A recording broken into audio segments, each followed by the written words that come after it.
Hey there, Mark Brown. Last week we talked about what do you ask an event planner after you get hired, after they say yes, what are the questions? And you may have some normal standard questions, but we went a little deeper and I realized that sometimes I take for granted what I learned over the years. I realized, other people need to know about this. And hopefully it encouraged you, gave you some new ideas to add to your standard questionnaire. If you don't have one, it's a great start. If you do have one, hopefully you've enhanced it. But now we're going to go into what do I ask participants when I interview them prior to the event? Anyone can give a presentation. Few deliver unforgettable presentations. What's the difference? You're about to find out. Welcome to the Unforgettable Presentations Podcasts with your hosts, world champion speakers and coaches Mark Brown. Your life tells a story, and there's someone out there who needs to hear it. And Darren LaCroix. Stage time, stage time, stage time. Ready for some powerful presentation ahas? Let's dive right in.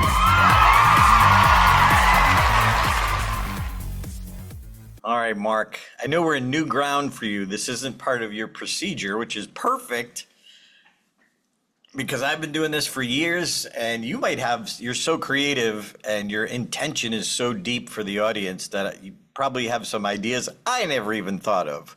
Let's talk about it, my friend. So what's this all about? Asking to talk to participants before the meeting? Who does that?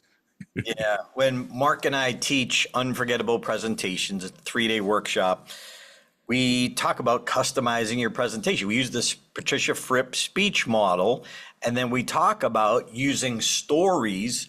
Let's just say, here's a point of wisdom, and here's 3 pieces of evidence to prove that point of wisdom. What we suggest sometimes when it's appropriate is to maybe pull out your 3rd piece of evidence and pop in a client piece of evidence, a client story. So now it looks like you wrote the whole presentation just for them. However, you didn't go off track. You didn't really change your structure at all. You just kind of pulled one out and inserted another one. So what I do is I ask the event planner for a list of 10 names. Now, if you didn't listen to last week, go back and listen to last week. If you did listen to last week, hope you got some ideas from it. But I ask for a list of 10 names. I want them to contact them, whether it's email or phone call, and get permission. This is critical. I can't just call them out. Well, I could, but they would not be as open to me.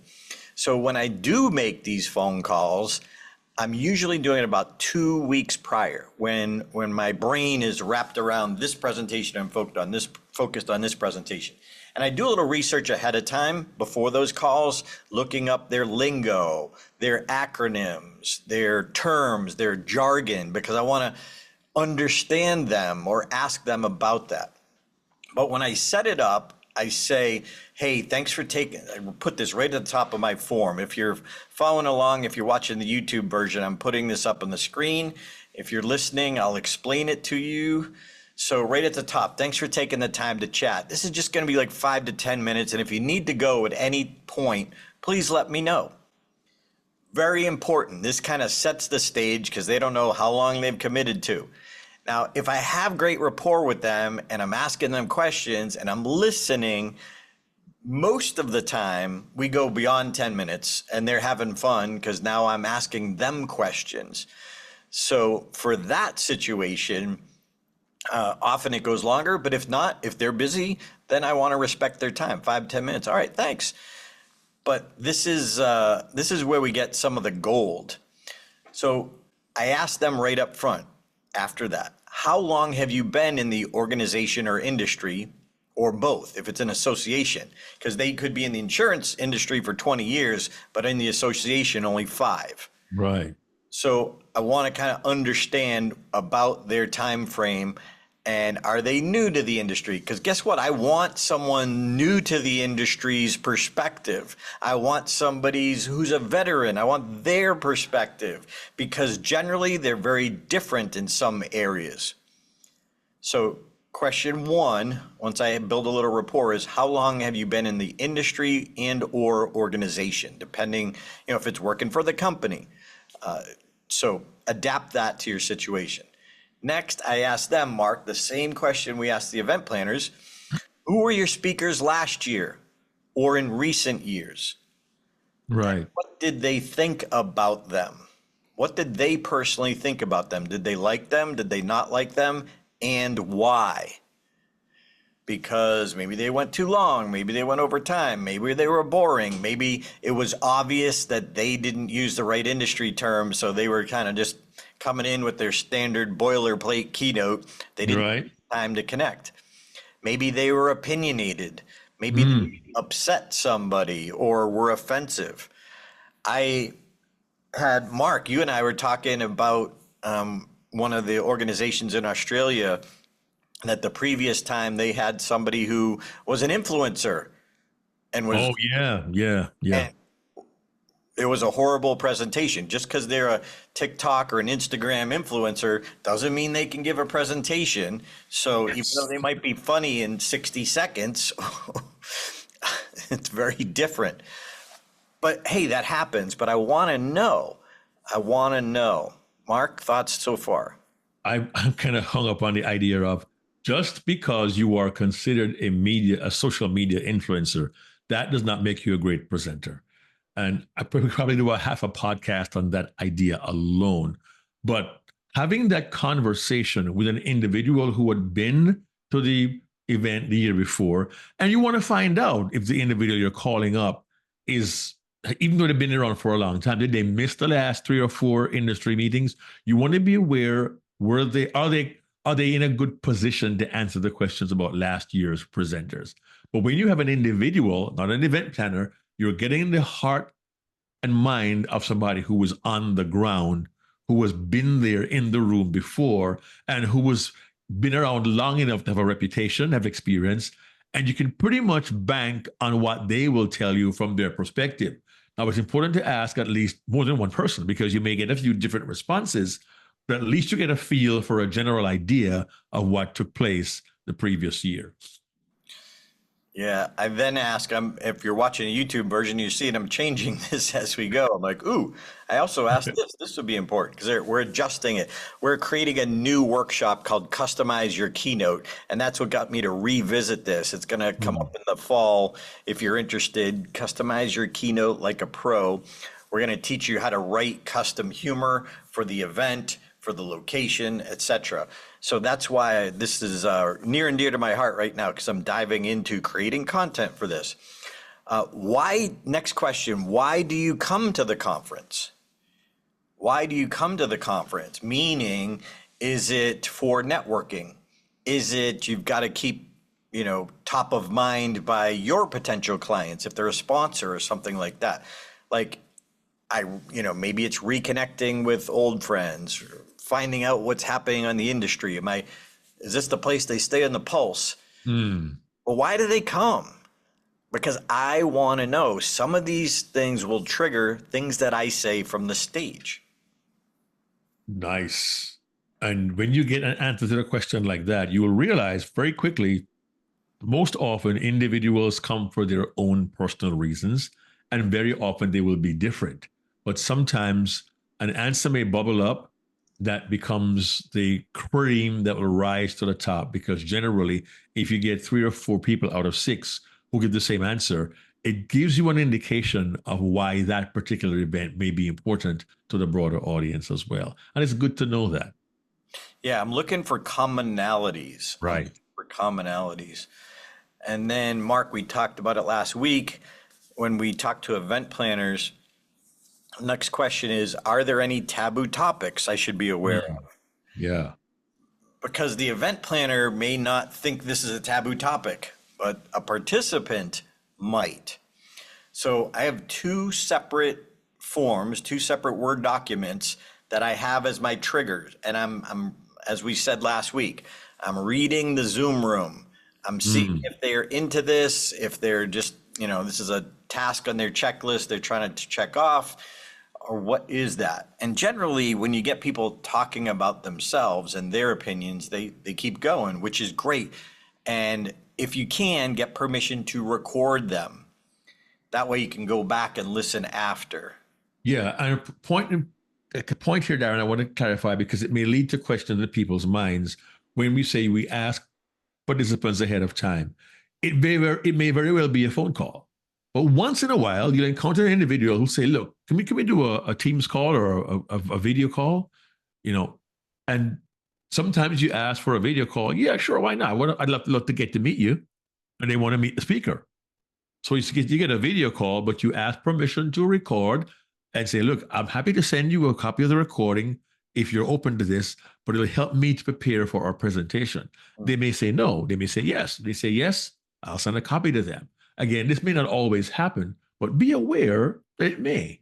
And having their words at your disposal can be very helpful to you if they're open and willing to have that level of conversation with you with a video as well. Next question.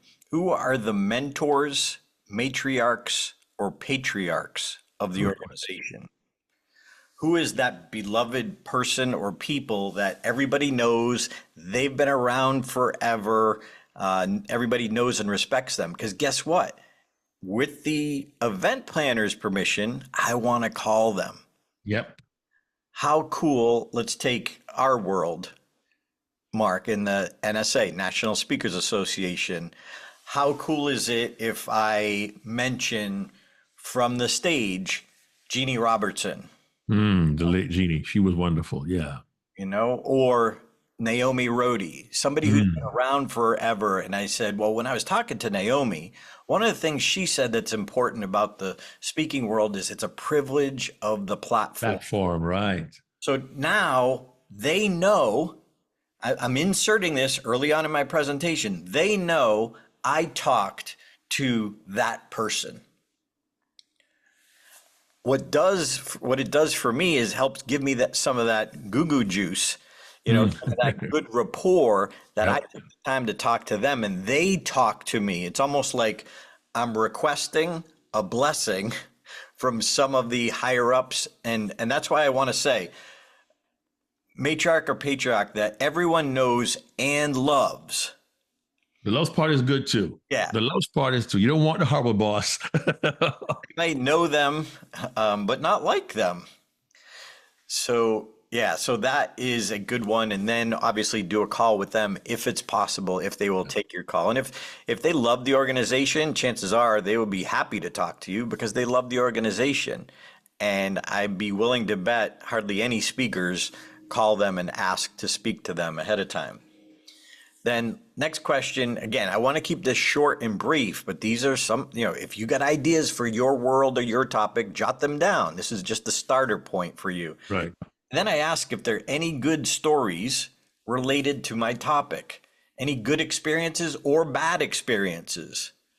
As Mark Brown says, best, worst, last, and first. This is best, worst. If you talk about customer service in their industry, if that was my topic, I would want to know of any good or bad customer service. Are there any legendary stories that everybody knows about, Bob golfing and hitting the caddy by accident and knocking him out or something? There's those legendary stories. Yeah, it's known by everybody. Yeah. You want to be in the know, you got to ask the question. So a good story from them as an example. Again, now I have my point of wisdom, I have my two pieces of evidence, but now I have a piece of evidence from my presentation, from their world that backs up my point. That's gold, Jerry, gold. And it tells them that you are properly and fully invested in serving them. You didn't just come, put it out of your back pocket and toss it in their lap. That's a huge difference to an audience when they know you have made the effort, invested the time to prepare and to customize for them. That makes a huge difference. Yep. Especially, this is what I did early on because I didn't have the content, but I streamlined the process from what I used to do, but I would overcompensate with customization. Mm. Now I realize I've streamlined the process. I can do it in less time and it's more effective. But what it does is it separates you from everybody else. You know, be that scrappy person that's willing to do more than other people will. And then the final question that I ask is, do you have any questions for me? Do you Good have any question. questions for me? Because I want to give them permission that, you know, hey, I'm transparent. You can ask me anything. And generally it's no, because I could tell they, you know, they've got to go, but I open the door. And I also tell them too, hey, if you have any more thoughts on these questions, any more insights or other stories you think of, call me. Here's my number or here's my email. Because sometimes they're just caught up in the moment. They get another meeting, but then Right. the next day they're like, oh, I should tell them the plastic fern story. And then they Hmm. call me back and tell me, and now it's gold. So you don't want to shut the door after. You want to keep the door opened and let some of the seeds that you planted germinate. And I also usually say, hey, when you see me there, you know, middle-aged bald guy, but I always ask them to say hello to me Yes. because Yeah. everybody's new to me, but I will probably stand out because I'm the new guy. You know, Mark, when you and I were in Istanbul and Miami, we were the new guys. We were Yeah. the lab guys, you know, the lab coaching guys, because most people knew each other. So you get short, bald, middle-aged white guy, 6'2" bald Jamaican guy. No, no, yeah, it's kind of hard to miss us, right? But you know, I appreciate that, and I do want to say one thing here for those of you who may be, I don't want to say lazy like me, but I realize some of what we can glean from this conversation might be available to us at the mixer the night before, cocktail hour. But what I like about Darren's approach is he is being proactive in that he's in having conversations beforehand with individuals, and he has time to modify and customize his program. So when he gets there, he is ready. If you're seasoned, there's no doubt you can hear something at the cocktail hour and you can probably quickly put it into your presentation.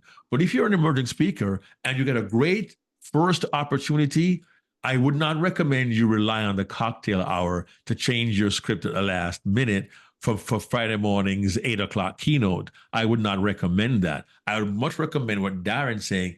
Have that conversation before. Can you get information in the cocktail hour? Yes, you can. Could you possibly insert it? Yes. But you don't have time to really prepare it, rehearse it, plan how you will use it so it flows off the lips smoothly. You run a risk, particularly if you're inexperienced, of trying to drop it in to your speech and hope it's the right time. Give yourself time. Have the conversation. Darren said at least 2 weeks before. When you have that information before, you can truly customize, craft, prepare, plan, rehearse, and present with confidence, present with power, and you have a much better chance of being unforgettable. Yeah, what I love too is with PowerPoint slides, very easy to take a picture with someone. Hey, I met Barbara. I did that at one conference that she was in charge of the foundation that Yeah. the association was connected to, and everybody knew her. But I took a selfie with her and then talked about her and her Mhm. commitment. I popped it in my slide. That goes a long way to creating that connection. You don't need much, just the picture, and then you can verbally tell the story because you lived it. They lived it. Mark, when I was in Spain, I had fun with some of the humor there. I went to the restroom and it said like caballeros, damas. Correct. Very good. So I showed a picture. You know, now I'm the guy from the US, so I'm kind of the out of the fish out of water guy. But I was acknowledging it. I was owning it. I'm like, I got to be honest. Caballeros, damas, don't know. But I showed a picture of both of the doors of the restroom. How relatable is that? Mm, yeah. And they probably know which one is which, but they can also laugh if I can laugh at myself that I didn't know which one was which. So they're in the know. I'm the outsider.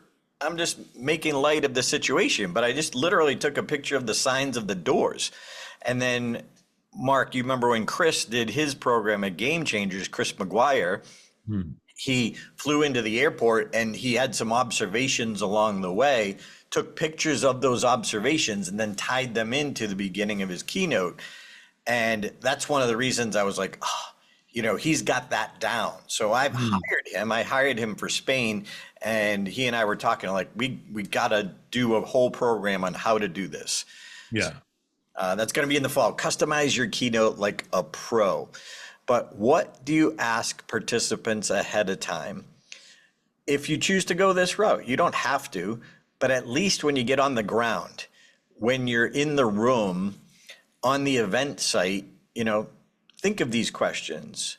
What are people talking about? Observe, because some of the best gold is going to happen right there. And if I can, I go in early, spend a couple days with them and take notes, you know, and I want to know, let's say, for example, if I can't be there early, when I get on the site, I start asking around, hey, anything happen at the convention or conference, good or bad, that really stood out? Guess what? I'm asking about moments that elicited emotion. I want to tap into that. So even if I wasn't there, but you know, so it doesn't matter what happened at a breakout session because not everyone saw it. I'm looking for the commonalities of what everyone saw and experienced, like the NSA horse thing that happened where they came in with a horse in the middle of the convention playing a banjo. You know, that was interesting. That was cool. But then the horse pooped in the middle of the song. And so everybody laughed. It got a big laugh. So I'm looking for a big laugh or a aha, or maybe it's a phrase that resonates. You know, if someone else had a foundational phrase that everyone's talking about. We had that happen at the last year's Toastmasters convention, Mark. You know, there was that foundational phrase everyone's talking about. So if I can be in the know and tie into that, and especially if it makes a bridge to my content, it goes a long way to being unforgettable. Yeah. And the key line there is if it makes a bridge to my content. So part of the work we're going to have to do as presenters is find ways to bridge our content to their world. Because listen, the common connects. When we establish connections through the call before the event, through the cocktail hour time, and through being aware and asking questions, then the audience is going to be guaranteed to know this presenter did not just come to drop an idea in our lap. They really came to be a part of the event, and they have shown it by not only their presentation, but the content they shared and their willingness to build rapport with us. And when you establish that relationship with the meeting planner, with the attendees, with the participants, again, you stand a much better chance of being unforgettable. See you next week. Hey there, this is Darren LaCroix. Thanks for checking out this podcast episode on YouTube. If you want all of them, not every one is on YouTube, check out your favorite podcast platform so you don't miss an episode. Keep being a sponge so you can be unforgettable. Check out StagetimeUniversity.com, where good presenters become unforgettable.